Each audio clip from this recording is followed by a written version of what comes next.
Hello everybody, welcome back to my YouTube channel. My name is Kira and today we are doing my July reading wrap up. I haven't done a reading wrap up since the end of February because I didn't really do a lot of reading, but in July I read 10 books. So let's get into all those books that I read. 4 of them were comic books, so I guess technically you could say I only read 6 books and then read 4 comic books. But either way, Goodreads counts them all as the same, so I read 10 books this month.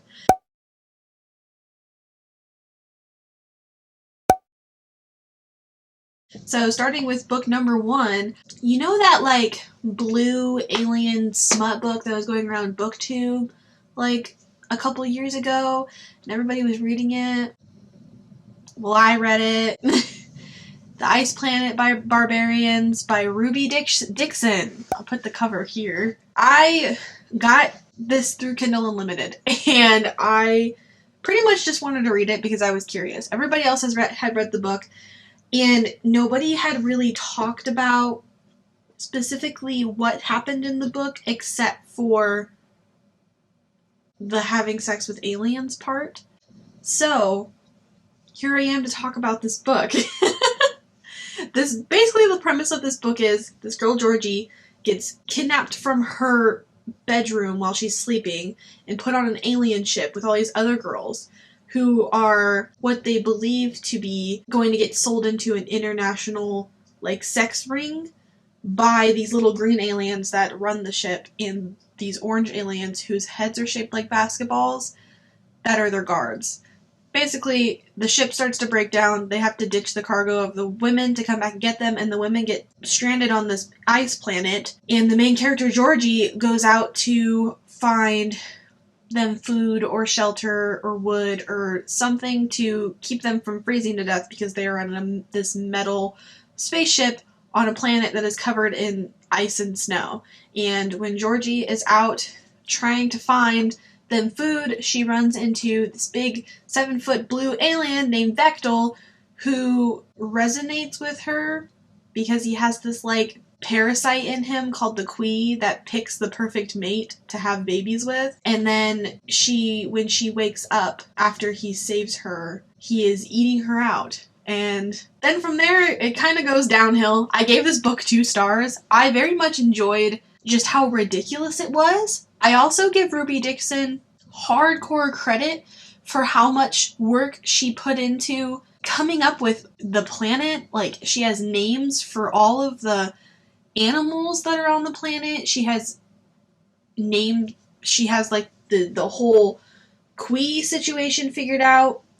Basically, the big threat of the book is there's this toxin that's in the air, and after 8 days, if you don't get the Quee to be in your body to help you fight the toxin, you'll die. So the human girls have to either decide if they're going to wait for the green aliens to come back and try to fight them off and go back to Earth, or if they want to accept the Quee and be mated by 7-foot blue aliens. And they decided to be mated by 7-foot blue aliens. And basically the rest of the books then just follow each girl getting mated off with a different guy in the tribe because their tribe only had 4 women and like a shit ton of men, so they thought that they were going to end up going extinct because they didn't have enough women to mate with the men, and the women just kept on having men. So I read the first book. I gave it 2 stars. It was a mess. I didn't like the main character, Georgie. She was very just insufferable. Vectel was odd, but he is also an alien, so I guess him being odd makes sense. But yeah, so I read that book. The second book that I read this month was the first comic book to the Umbrella Academy comics.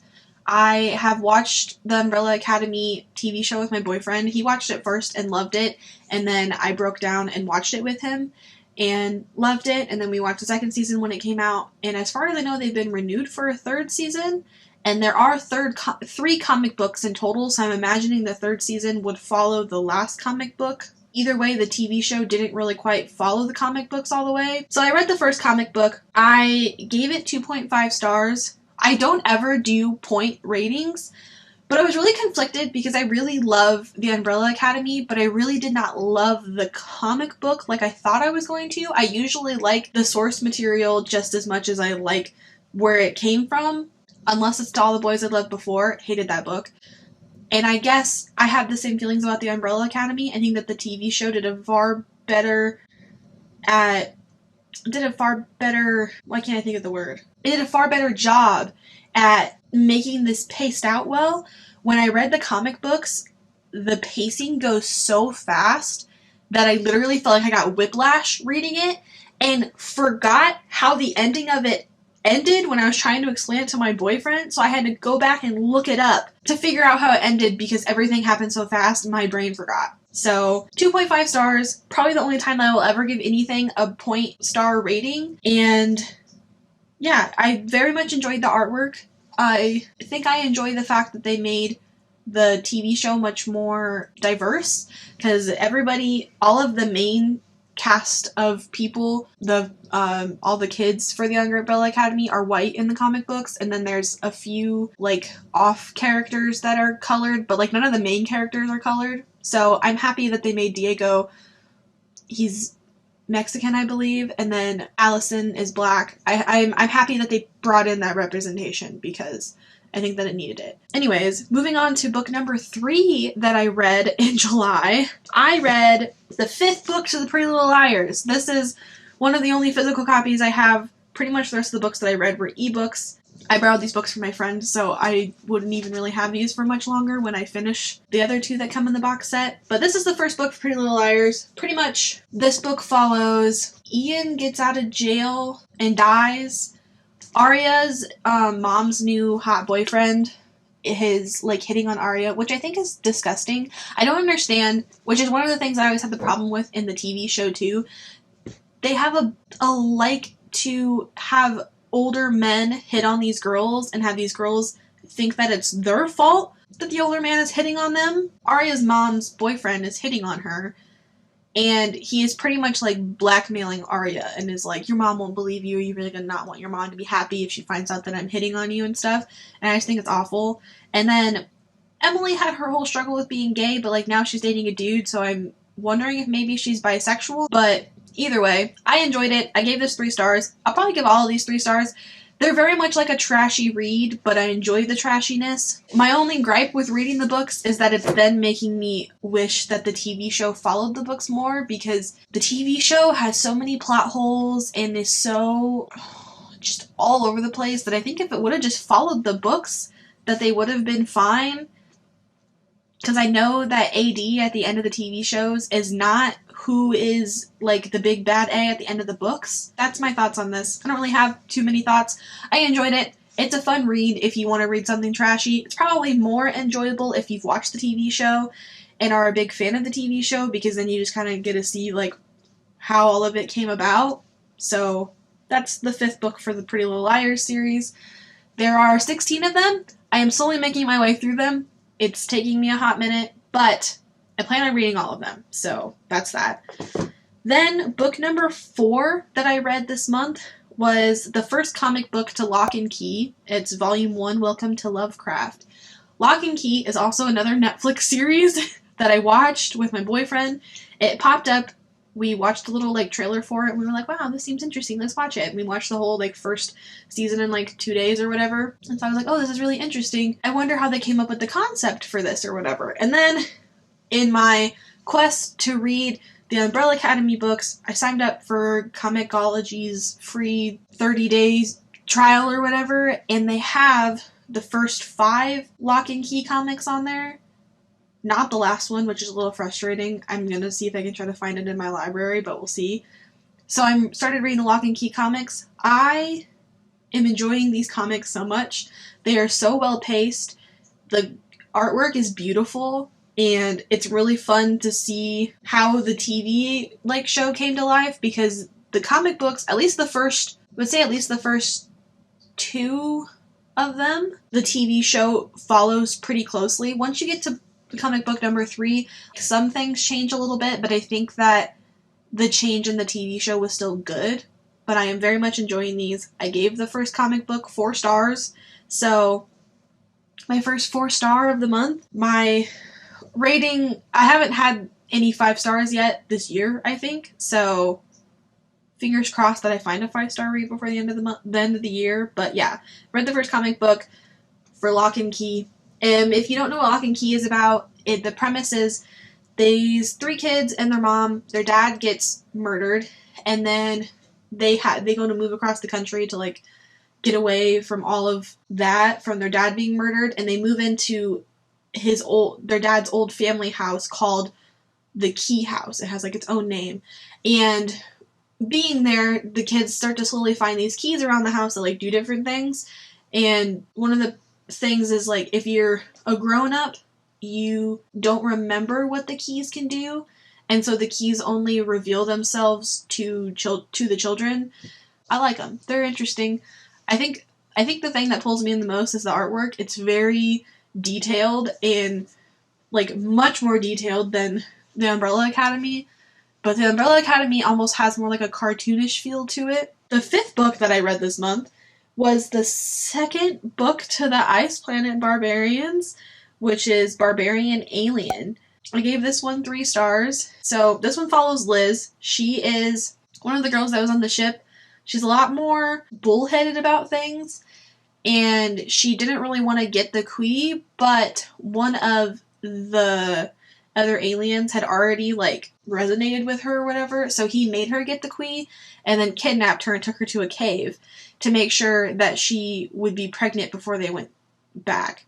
So I rated this one 3 stars, which is more than the other one.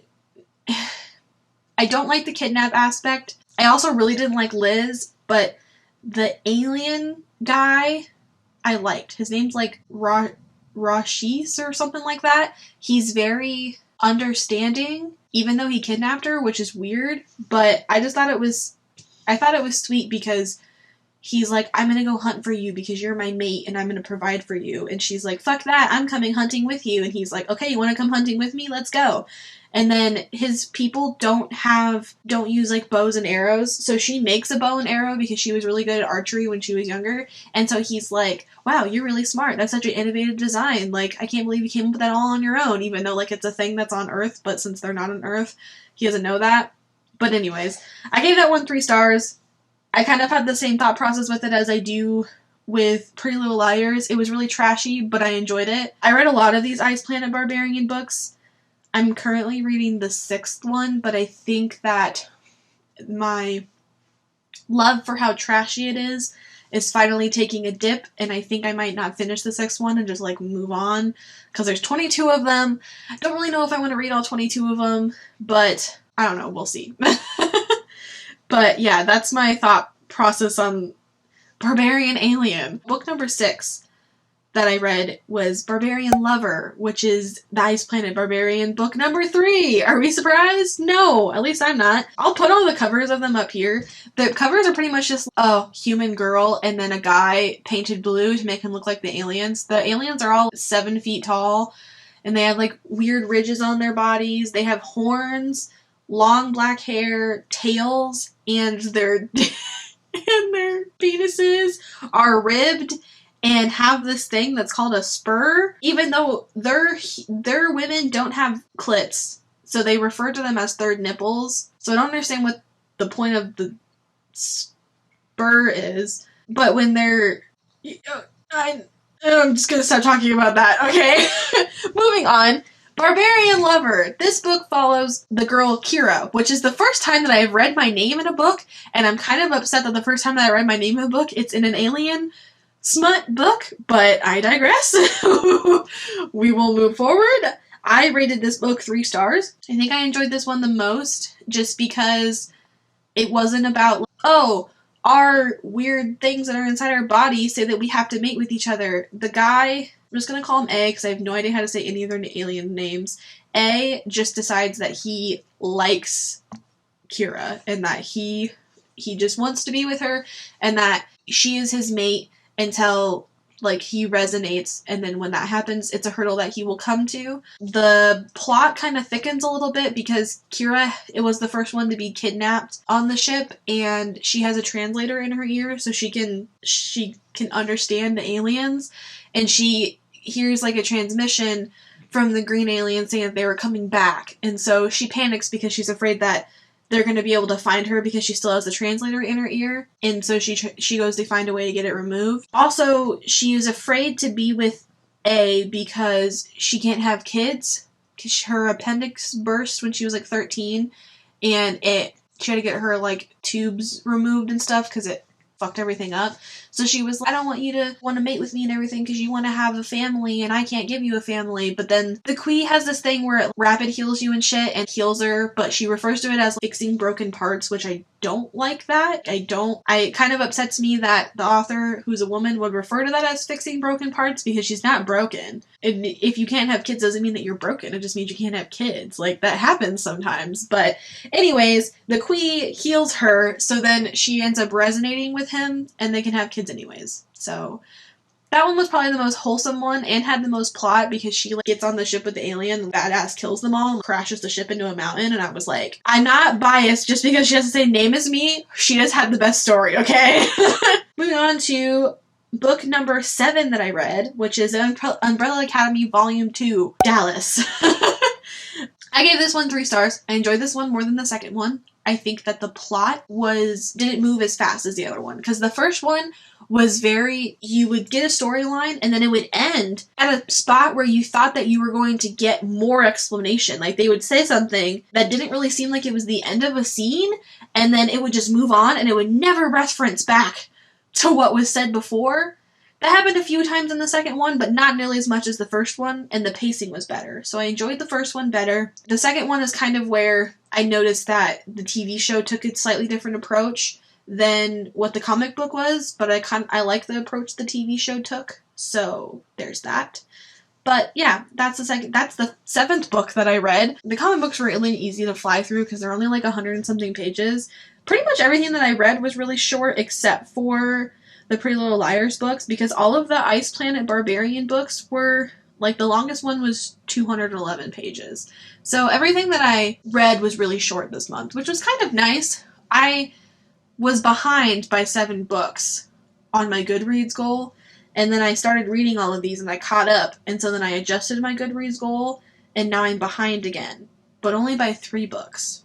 So I got my library card this month, which changes things because now I have their app, their Overdrive app, and I can just borrow ebooks from my house and then return them. I don't have to go in the library, so they've made it really easy for me to not have to go talk to people, which I enjoy. Thank you, library. The 8th book that I read this month was Killer, the 6th book in the Pretty Little Liars series.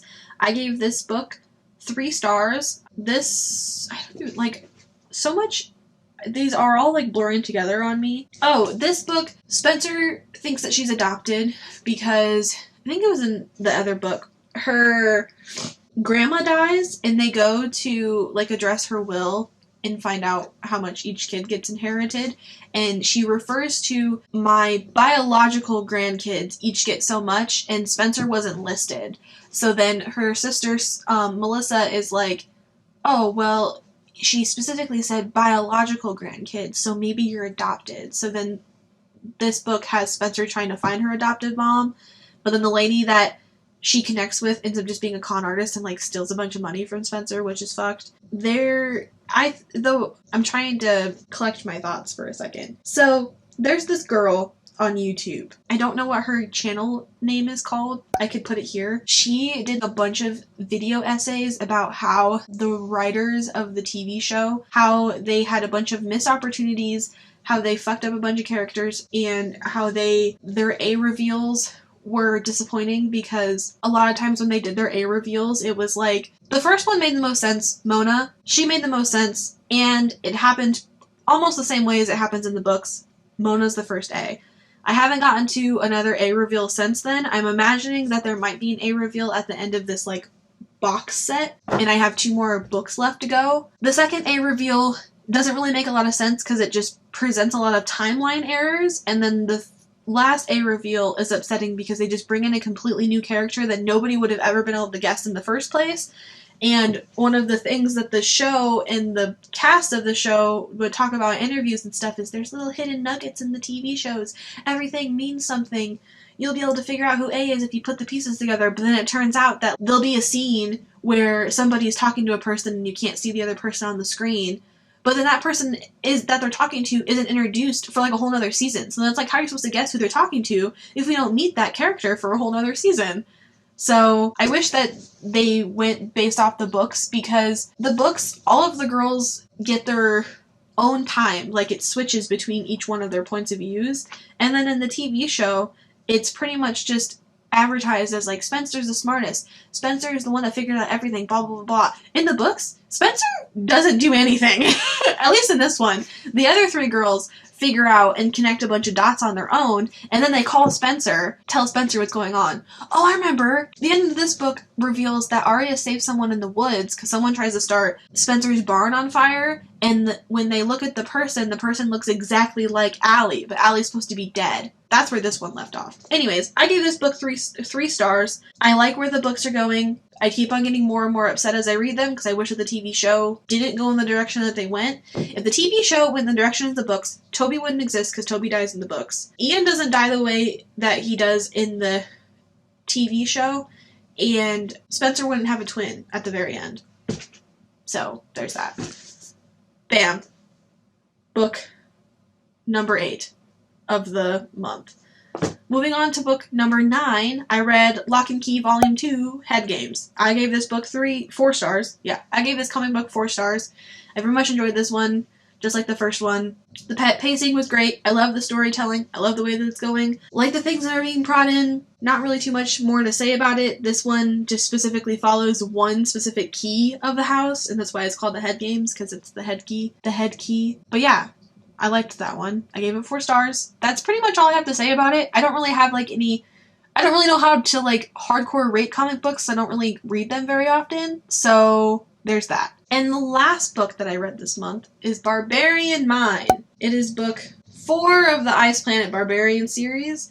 This book follows Harlow. So, at the end of the 3rd book, there's a brief part where you get Harlow's point of view, and she is going to cut down a tree to try to help because 2 aliens are injured or whatever, and then she gets hit over the head and like hauled off. So in this book it follows her because she got hit over the head by one of the blue alien dudes, but he's like not part of the tribe. He's just this like rogue one that like nobody knew about, and is dragged off into a cave, and he like doesn't speak his language very well, so she can't communicate with him because he doesn't ever really talk to anybody, so he can't really talk. So it's really interesting because she has to try to teach him how to talk, but then she also has to teach him how to do a lot of things, and then teach him how to take care of her because she's not like him. She's a human, and the humans are as, I don't know, used to the cold or whatever on the planet, so they have to like have fires constantly, and they don't eat their meat raw, they cook it, and there's like a bunch of, they wear clothes, and like he was completely naked, whatever. Pretty much, you find out that he is some other guy in the tribe's brother, and that guy, his dad and his mom resonated, but his mom hated his dad, so basically the tribe was pretty much just like, you guys will mate because you can't get anywhere or any way around the Quees like resonating as far as I know, but then said that she could stay with the guy that she actually wants to be with, but then the dad got upset about it and kidnapped her and his son and took her into a cave, and when she got pregnant the second time and she had a baby, when the babies are born they don't have a Quee, so they have to like go get one, and she died trying to go get one, and the oldest son got injured and had to be taken back to the healer of the tribe, and then the dad and the youngest son, the dad took the youngest son, ran off with him, and then told the youngest son that the tribe were the bad ones and not to trust them. So then when the dad died, the youngest son was just trying to run from them, so he didn't know anything about like his Quee or like what resonating was or anything, and when she turned around to look at him, he like panicked because he didn't understand why he was attracted to her. It's weird. But I give the author mad props for tying that back to the second book. She obviously put work into plotting these, and I'm impressed by how much work she put into plotting these by taking, like, stringing stuff back together like that, because I had completely forgotten from the second book that guy said that he had a brother, but his dad told him that his brother died, but he lied about it and kept the kid for his own selfish reasons. So then one of them thinks his dad's a bad person because he just ditched him with the tribe because he was injured and stuff. But then the other one thinks his dad is the greatest person in the world and that they're bad. But then he ends up feeling betrayed because his dad was just doing that to him for his own selfish reasons. And actually they're good people and are just trying to live like he is and weren't going to try to hurt him or anything. So that's it. That's the end of this video. I read 10 books in July. This book is this video is very jumbled. I'm going to try to edit it in the most cohesive way possible. If you want to see more like in-depth thoughts, I tried to do reviews on some of them. I stopped doing reviews on the Ice Planet books because there was like no point, but I did more reviews for like the comic books and then Pretty Little Liars. I don't think I'm going to read any more of the Ice Planet books from here on out. But yeah, I plan on being back now. I'm sorry that I didn't vlog at all for Camp Nano like I planned on. Vlogging just didn't work with what was going on last month, but I have quite a lot of videos planned, and I'm really excited now that I got my library card. Doing more videos involving reading is more possible because I don't have to have the money to pay for the books. I can just borrow them from my library. Although I put one of the books on hold and it says I have to wait 26 weeks for it. Do you know how long 26 weeks is? January of 2022. 2022! I have to wait until 2022 for this fucking book, and it's only halfway through 2021. So it's gonna be a long time until you guys see that video. That's pretty much what I'm saying. Unless I break down and buy the book off like thrift books or something and find it really cheap. That is the only other way that you're going to get this video earlier than when I had planned. I have a bunch of experimental book reading videos planned. A lot of like, I read this because it was recommended because of this type of stuff. So I'm really excited about that. I'm planning on doing some more writing experiment videos. I'll give you a wrap up about how Camp Nano went for me since I did not do any vlogs like I planned on. And yeah, that's the end of this video. Oh yeah, I was going to tell you, my average rating for my books was 3.5 stars out of all the books that I read this month. So I guess it's not the worst. I enjoyed them like right in the middle. But yeah, that's it. Anyways, thank you so much for watching. Tell me how many books you read in July, because I read way more than I thought I was going to. Please give this video a thumbs up and comment down below any books any book recommendations that you think that I would like. Now that I have my library card, the possibilities are endless as long as they're at my library. But since they have a lot of ebooks, the selection is much bigger than what I thought it was going to be, so I'm excited. I will see you guys in the next video. Bye!